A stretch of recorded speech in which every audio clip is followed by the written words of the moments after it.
want you to be blessed by this testimony. So I want to call Bonnie up. She's from Maui. She came especially. I used to live here.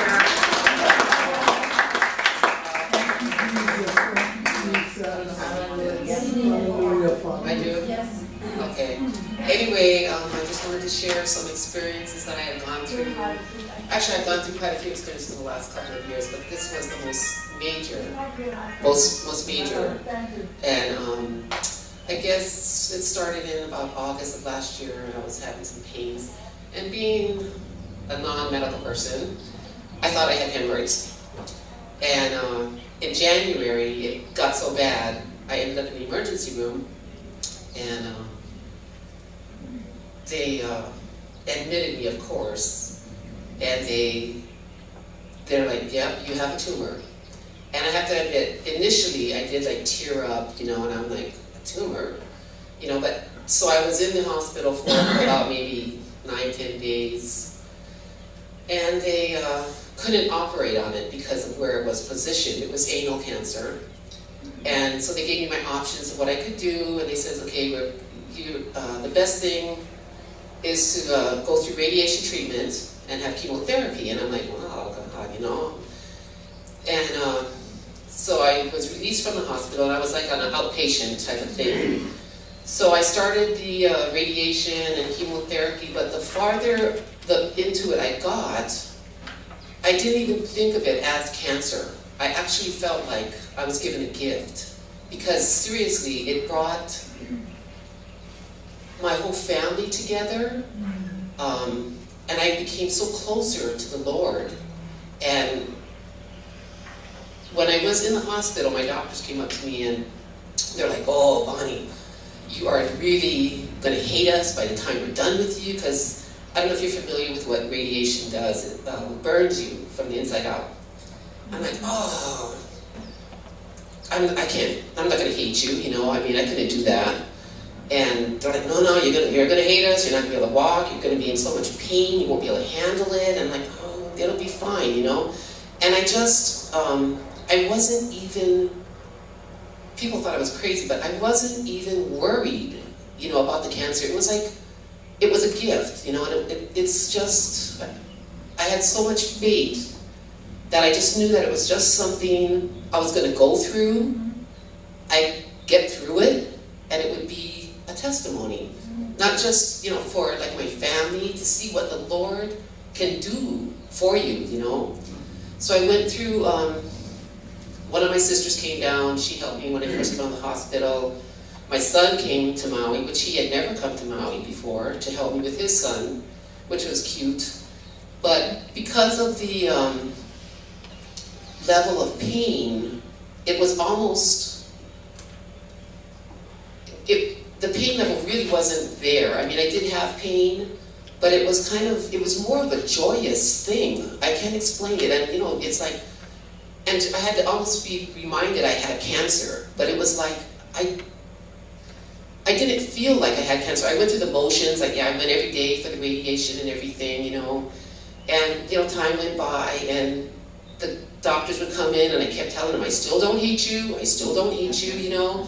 And it's like, and as it went on, you know, I got more burned, and I lost most of my hair, lost 30 pounds. That was a good thing.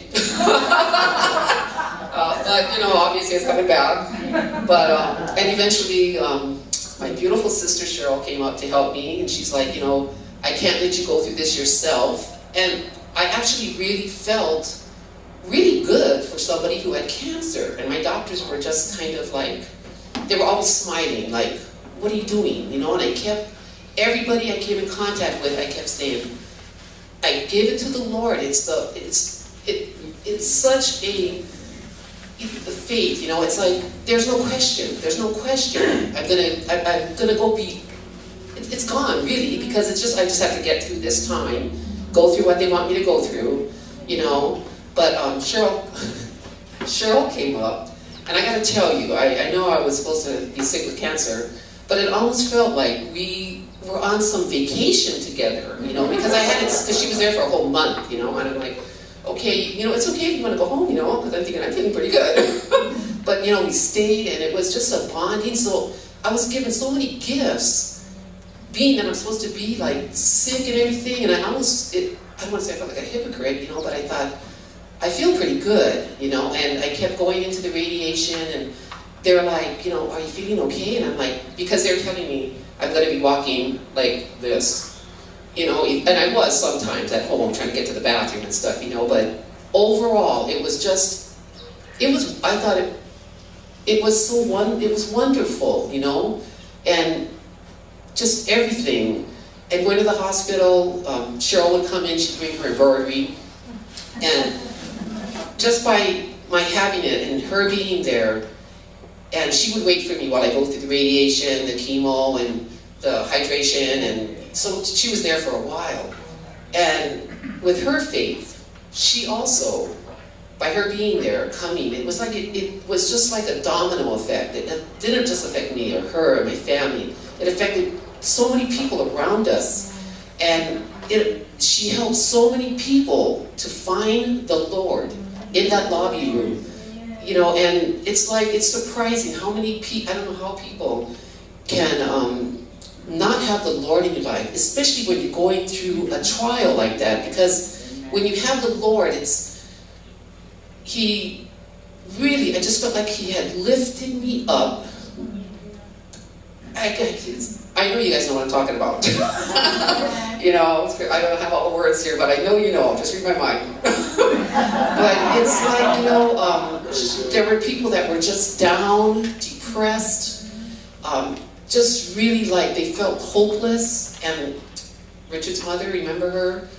She was just a joy. She was just smile, you know, when she'd see Cheryl, and it turned into just an event. It was wonderful, you know, a lot of crying here and there, you know. She was praying a lot for everybody, and it totally helped me, you know. And I just have a little studio, and you know, she slept on my couch for a month, no complaining, you know. I mean, but it was just wonderful. And when I finally went through the whole thing, almost hairless, you know. When the last day when I went to see the radiologist, and I had to go see all the different doctors. When you have cancer, you don't have just one doctor. You have a number of doctors. And he went in, and you know, you have to check everything out, and they're like, whoa, you know, when they're checking me out, and they go, are you sure you're okay? Because you look like you should be in a lot of pain. And I go, well, I feel it, but I'm not in really that much pain, you know. And so they go, okay, you go home, and then you have to recover, you know, because of the damage that happens to you. And so I'm, you know, going through a few months of recovery, and not to mention I had a wonderful landlady who's totally in with the Lord, and so they've just been totally patient. I mean, totally patient, and I mean, it's just blessing after blessing after blessing, and that's why I just felt like it was a gift. It wasn't like an illness, because I knew I'd get through it, beyond it, and it helped my mind, my heart, everything. And I had to wait for a couple of months to try to recover, and then they wanted me to go in. I had a CT scan, which illuminates your body inside, and I got to tell you, that night I went in the bathroom, opened my mouth to see if I was glowing.